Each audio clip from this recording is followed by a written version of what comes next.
수천억 원짜리 배를 3년 동안 만들었는데 마지막 날 옆으로 쾅 던져버립니다. 농담이 아닙니다. 수만 톤짜리 강철 덩어리를 45도로 기울여서 바다에 떨어뜨리는 게 정상적인 절차라는 겁니다. 처음 보는 사람들은 10중8구 저거 사고 아냐 라고 외치죠. 그런데 더 기가 막힌 건 저렇게 던져도 배가 뒤집히지 않는다는 겁니다. 심지어 계산이 정확하면 물보라만 치솟고 배는 멀쩡하게 떠오릅니다. 대체 어떤 원리로 이런 마법 같은 일이 가능한 걸까요? 오늘은 이 미스터리 같은 진수식의 과학적 원리와 그 뒤에 숨겨진 치밀한 계산에 대해 낱낱이 파헤쳐 보겠습니다. 진수식 당일 현장의 분위기부터 이야기해 보겠습니다. 거대한 배를 고정하고 있는 마지막 쐐기, 전문 용어로 도그시워라고 부르는데 쉽게 말하면 문짝을 받쳐주는 문고리 같은 거라고 보시면 됩니다. 이 장치를 해체하기 직전의 순간을 상상해 보십시오. 수백 명의 엔지니어들이 무전기를 붙잡고 긴장한 채 서 있고 공기 중에는 윤활유의 독특한 냄새가 진동합니다. 3, 2, 해제 신호와 함께 쐐기가 빠지는 순간 수만 톤의 강철 덩어리가 움직이기 시작합니다. 이때 엔지니어들의 심장 박동수는 정상의 2배 이상으로 뛰어오릅니다. 왜냐하면 지금부터는 인간이 컨트롤할 수 있는 영역이 아니기 때문입니다. 오직 물리 법칙만이 배의 운명을 결정하는 겁니다. 한번 미끄러지기 시작하면 되돌릴 방법이 없습니다. 브레이크를 밟을 수도 없고 멈출 수도 없습니다. 그냥 지켜볼 수밖에 없죠. 그런데 배를 미끄러뜨리는 이 과정이 단순해 보이지만 사실은 화학과의 전쟁이기도 합니다. 옛날에는 수천 마리 분량의 돼지기름이나 소기름을 바르기도 했습니다. 마치 프라이팬에 기름칠하듯이 말이죠. 그런데 현대에는 수만 톤의 압력에서도 막이 깨지지 않는 특수합성 윤활제를 사용합니다. 만약 윤활제가 압력을 견디지 못하고 밀려나가서 강철 레일끼리 직접 마찰하게 되면 그 마찰열은 순식간에 수천 도까지 치솟아 배와 레일을 용접하듯 붙여버릴 수도 있습니다. 쇠붙이끼리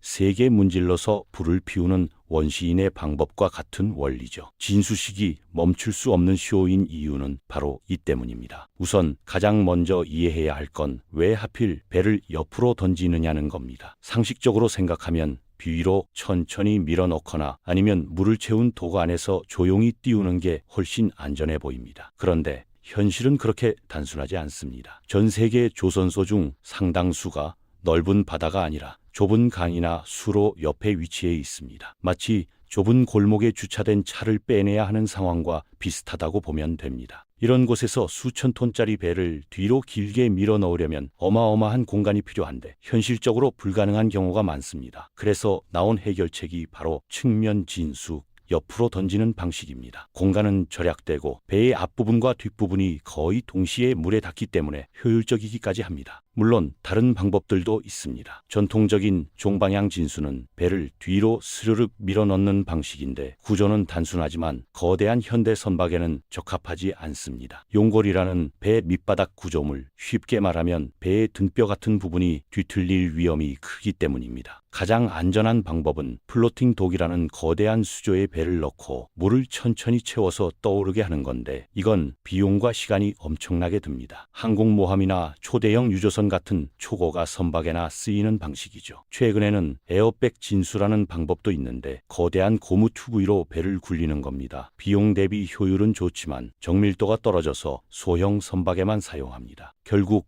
측면 진수는 가장 익스트림하고 위험해 보이지만 제한된 공간과 예산 안에서 대형 선박을 바다로 보내는 가장 효율적인 선택입니다. 그런데 여기서 진짜 미스터리가 시작됩니다. 수만 톤짜리 배가 45도로 기울어져 물속으로 쾅 떨어지는데 대체 왜 뒤집히지 않는 걸까요? 솔직히 물리학을 전공하지 않은 사람이 보기엔 마법 같은 일입니다. 핵심은 복원성이라는 개념입니다. 배가 기울었을 때 다시 원래 위치로 돌아오려는 힘을 복원성이라고 부르는데 이게 바로 배가 뒤집히지 않는 핵심 원리입니다. 조금 더 쉽게 설명하자면 배 안에는 무게중심이라는 게 있고 물속에 잠긴 부분에 부력이 작용하는 지점을 부심이라고 부릅니다. 배가 똑바로 있을 때는 이 두 지점이 수직선상에 놓여 있어서 균형을 이루는데 배가 기울어지면 물에 잠긴 부분의 모양이 변하면서 부심이 옆으로 이동합니다. 이때 무게중심은 그대로인데 부심만 옆으로 움직이니까 배를 다시 일으켜 세우는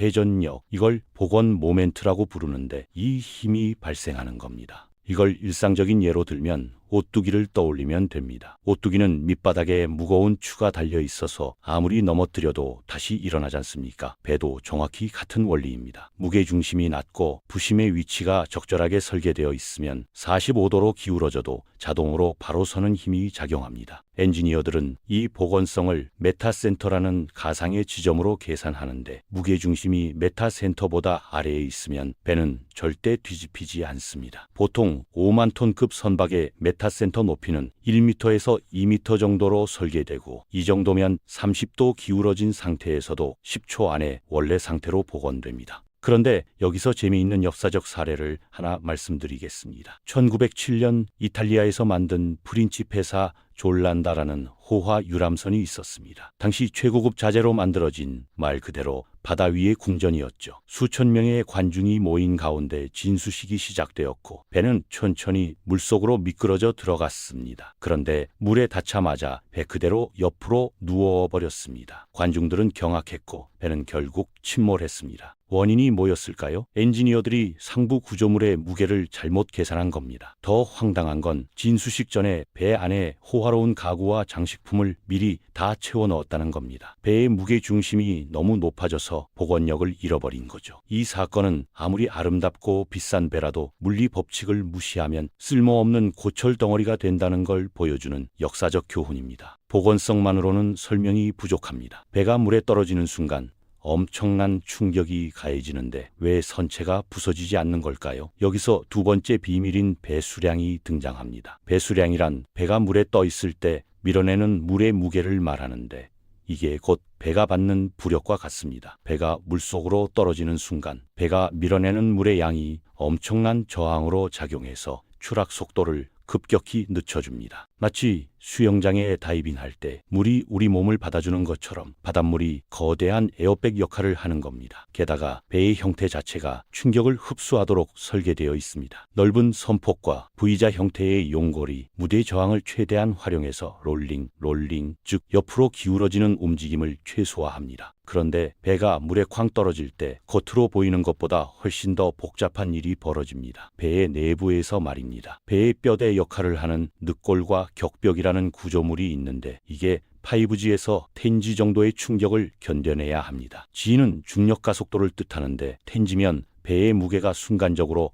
10배로 느껴진다는 겁니다. 5만 톤짜리 배라면 순간적으로 50만 톤의 힘이 가해지는 거죠. 그런데 신기하게도 배는 부서지지 않습니다. 왜냐하면 선체 판재가 일시적으로 휘었다가 다시 돌아오는 탄성범위 내에서 설계되어 있기 때문입니다. 마치 용수철을 눌렀다가 놓으면 다시 튀어나오는 것처럼 배의 강철 구조도 충격을 흡수했다가 원래 상태로 돌아옵니다. 이걸 전문 용어로 역률이라고 부르는데 쉽게 말하면 물질이 얼마나 잘 휘는지를 나타내는 수치입니다. 강철은 유리처럼 깨지지 않고 고무처럼 휘었다가 돌아올 수 있는 성질이 있습니다. 하지만 이 한계치를 넘으면 소성 변형이라는 현상이 발생하는데 이건 영구적으로 휘어버리는 겁니다. 마치 철사를 너무 세게 구부리면 원래대로 안 돌아오는 것처럼요. 그래서 엔지니어들은 배가 물에 닿을 때 발생하는 힘이 절대 이 한계치를 넘지 않도록 정밀하게 계산합니다. 게다가 진수시에만 임시로 설치하는 내부 보강재라는 게 있는데 이게 추가적인 충격을 분산시켜 줍니다. 진수가 끝나면 이 보강재는 제거되죠.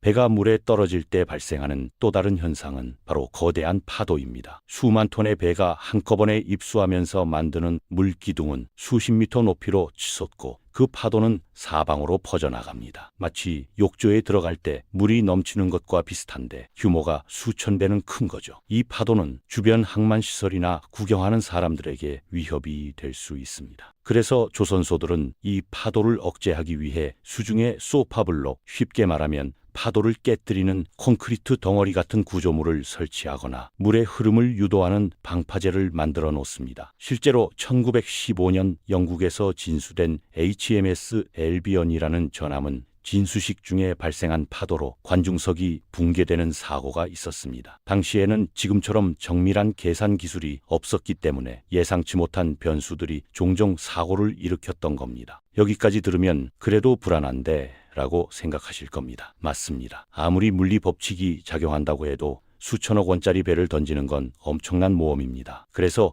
엔지니어들은 진수식 전에 미친 듯이 계산합니다. 단순히 이 정도면 괜찮겠지 아니라 1mm 단위로 모든 변수를 시뮬레이션합니다. 배의 무게중심 위치, 슬라이드 레일의 각도, 윤활제의 양, 브레이크 시스템의 작동 타이밍까지 모든 게 계산됩니다. 진수식 당일 엔지니어들이 땀을 뻘뻘 흘리는 이유가 바로 이겁니다. 슬라이드 레일의 각도는 보통 10분의 1에서 20분의 1 경사로 설계되는데 이게 너무 가파르면 배가 너무 멀리 떨어져서 충격이 커지고 너무 완만하면 배가 중간에 멈춰버릴 수 있습니다. 그리고 배가 물에 닿을 때의 속도를 제어하기 위해 와이어나 공기 압축기 같은 브레이크 장치를 취합니다. 이 모든 장치들이 협력해서 배가 물에 닿을 때의 충격을 5G에서 10G 정도로 제한합니다. 이 정도면 선체 구조가 견딜 수 있는 범위입니다. 또 하나 중요한 건 배가 물에 균등하게 닿아야 한다는 겁니다. 한쪽이 먼저 입수하면 배가 뒤틀리는 호기인이나 사기인이라는 현상이 발생할 수 있습니다. 이걸 쉽게 설명하면 길다란 자의 양끝을 잡고 가운데를 누를 때 자가 아래로 휘는 게 사기인이고 반대로 가운데만 받치고 양끝이 처질 때 위로 휘는 게 호긴입니다. 배가 진수대에서 바다로 나가는 그 짧은 찰나에 이 두 현상이 순차적으로 발생할 수 있는데 둘 다 선체에 심각한 손상을 줄 수 있습니다. 그래서 엔지니어들은 슬라이드 레일의 평행성을 정밀하게 맞추고 배가 양쪽에서 동시에 물에 닳도록 설계합니다. 현대에는 컴퓨터 시뮬레이션으로 수천 번씩 테스트를 반복해서 진수식 당일에는 거의 100% 성공할 수 있도록 준비합니다. 컴퓨터 속에서는 이미 수천 번 성공한 시나리오라는 얘기죠. 그런데 진수식에는 과학과 공학만 있는 게 아닙니다. 전통과 미신도 있습니다. 진수식의 꽃이라고 할 수 있는 샴페인 병을 깨는 의식을 아십니까? 주로 여성이 데모가 되어 도끼로 줄을 끊고 샴페인 병을 배에 던져서 깨뜨립니다. 이게 왜 여성이냐면 옛날 선원들이 긴 항해를 떠날 때 여성의 축복이 행운을 가져온다고 믿었기 때문입니다. 그런데 재미있는 건 병이 한 번에 깨지지 않으면 불길한 징조로 여겨졌다는 겁니다. 그래서 현대에는 이 병이 확실히 깨지도록 병에 미리 흠집을 내거나 기계 장치를 쓰기도 합니다. 과학 시대에도 미신은 살아있는 거죠. 그런데 아무리 계산을 철저히 해도 실패하는 경우가 있습니다. 가장 최근 사례가 바로 2025년 북한의 최현급 구축함 진수식 사고입니다. 5,000톤급 구축함을 측면 진수 방식으로 바다에 띄우려고 했는데 대차라는 운반 장치의 평행성이 제대로 맞지 않았습니다. 그 결과 배의 뒷부분이 먼저 물에 닿으면서 좌초되었고 앞부분은 아직 레일에 걸려있는 상태에서 균형이 무너졌습니다. 배의 선체에 구멍이 뚫렸고 김정은이 직접 다음 월까지 수리해서 띄워라는 지시를 내렸다고 합니다. 이 사건은 아무리 작은 계산 실수도 수천억 원의 손실로 이어질 수 있다는 걸 보여주는 사례입니다. 북한 입장에서는 체면도 구겼고 돈도 날린 셈이죠. 배가 물에 성공적으로 떠오른 직후에도 긴장은 끝나지 않습니다. 겉으로는 평화로워 보이지만 검수팀이라는 사람들이 배 안으로 뛰어 들어가서 침수 여부를 확인합니다. 수천 개의 용접 부위 중 단 하나라도 터지지 않았는지, 물이 새는 곳은 없는지 확인하는 겁니다. 마치 집을 새로 지었을 때 누수 검사를 하는 것과 비슷한데 규모가 수천 배는 큰 거죠. 이들의 시선은 긴박하고 날카롭습니다. 왜냐하면 지금 발견하지 못한 작은 결함이 나중에 바다 한가운데서 재앙이 될 수도 있기 때문입니다. 반대로 성공한 사례도 많습니다. 19세기 산업혁명 시대부터 측면 진수는 대중화되었고 디트로이트급 전함이나 현대의 초대형 컨테이너선들이 이 방식으로 성공적으로 진수되었습니다. 특히 인스타그램이나 유튜브에 올라온 진수식 영상들을 보면 거대한 배가 절벽 끝에서 미끄러져 내려가는 장면이 마치 영화 같은 장관을 연출합니다. 물기둥이 수십 미터 높이로 치솟고 파도가 사방으로 퍼지는 모습은 인간이 물리 법칙을 얼마나 정밀하게 다룰 수 있는지를 보여주는 증거입니다. 보는 사람 입장에서는 짜릿하지만 현장 엔지니어들은 심장이 터질 것 같았을 겁니다. 현대에는 기술이 더욱 발전했습니다. 이제는 경험에만 의존하지 않고 디지털 트윈이라는 기술로 시뮬레이션 합니다. 디지털 트윈은 현실 세계의 배를 컴퓨터 안에 똑같이 재현하는 기술인데 100만 분의 1초 단위로 유체 역학을 계산하는 슈퍼컴퓨터가 동원됩니다. 배가 물에 떨어지는 순간에 물 분자 하나하나의 움직임까지 계산하는 겁니다. 게다가 요즘은 슬라이드 레일에 센서를 부착해서 실시간으로 배의 움직임을 모니터링합니다. 혹시라도 이상 징후가 감지되면 즉시 브레이크가 작동하도록 설계되어 있죠. 인간의 반응 속도로는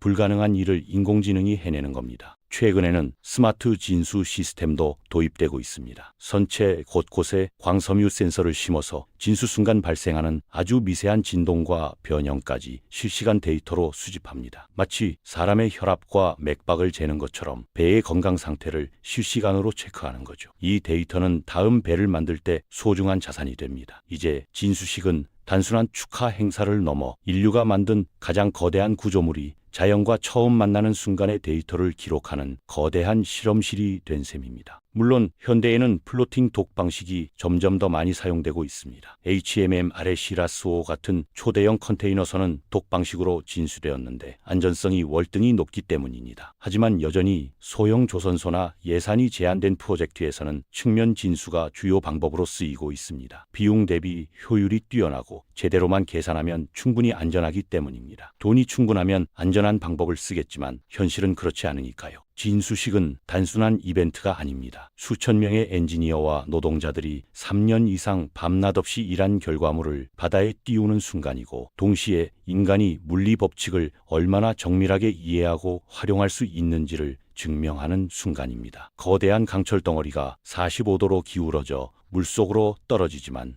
뒤집히지 않는 이유는 우연이 아니라 복원성과 배수량, 그리고 수천 번의 계산과 시뮬레이션이 만들어낸 결과물입니다. 다음에 진수식 영상을 보실 때는 단순히 와, 크다가 아니라 그 뒤에 숨겨진 과학과 공학의 정밀함을 떠올려 보시기 바랍니다. 배가 물에 떨어지는 그 찰나에 작용하는 복원 모멘트, 문의 저항, 그리고 엔지니어들의 치밀한 계산까지, 그 모든 게 한데 모여서 기적 같은 순간을 만들어내는 겁니다. 인간이 자연의 법칙을 완벽히 지배했다고 말할 수는 없지만 적어도 우리는 그 법칙을 이해하고 활용할 줄 아는 존재라는 걸 진수식이 증명해주고 있습니다.